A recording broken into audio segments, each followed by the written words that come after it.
continuing the chilling suspense from where we left off. This part plunges deeper into the horror and sets up a darker twist that expands the mystery.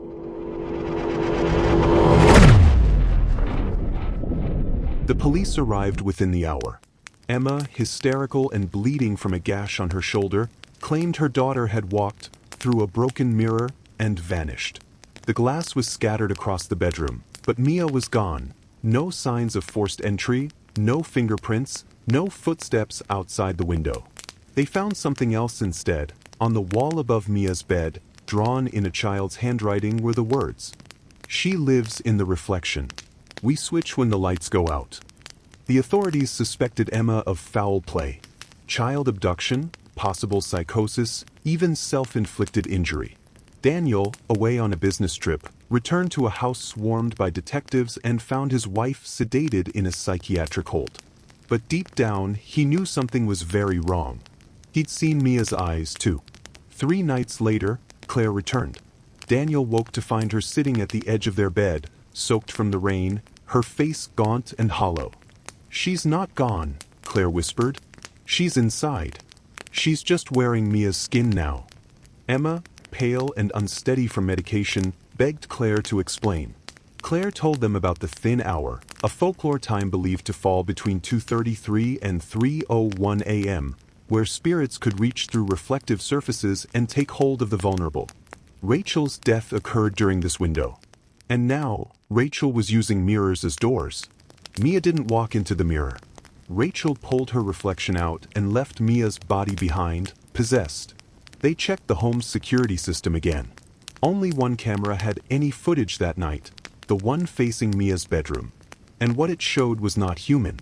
At 2:45 a.m., Mia sat upright in bed. Her head turned fully, too far, nearly 180 degrees. Then she stood in front of the mirror and placed her hand against it. The reflection didn't match.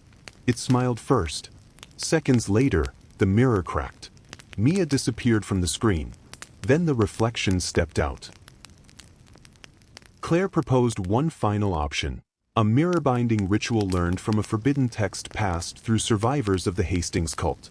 It required a ritual mirror, a relic from Rachel's original possession site. That meant they had to return to Ashmore, the Pennsylvania town where Rachel died. A ghost town now, abandoned, decaying, but still holding echoes of the past. Daniel, Emma, and Claire drove through the night. They reached the burned remains of the Hastings house at dawn. The smell of ash still lingered. In the basement they found what they came for. A large, antique mirror covered in wax seals and barbed wire etchings. Claire cut her palm and whispered, "We pull her out or we trap her forever. There's no in-between." The ritual began at 2:30 a.m. the next night in Mia's bedroom. Candles surrounded the mirror. A salt circle was drawn.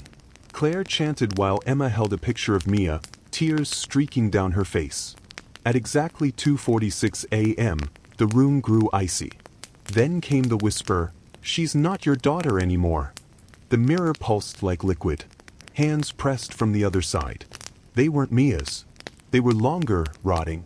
Then they saw her, Mia, trapped behind the glass, eyes wide in terror. Emma screamed and reached out, breaking the ritual. The salt circle scattered. That was all Rachel needed. The lights exploded. Claire was thrown against the wall, bleeding. Emma collapsed. When the smoke cleared, a child stood in the center of the room. "Mia?" Daniel asked. The girl blinked. "Daddy." They rushed to her, but Claire stood slowly, shaking her head.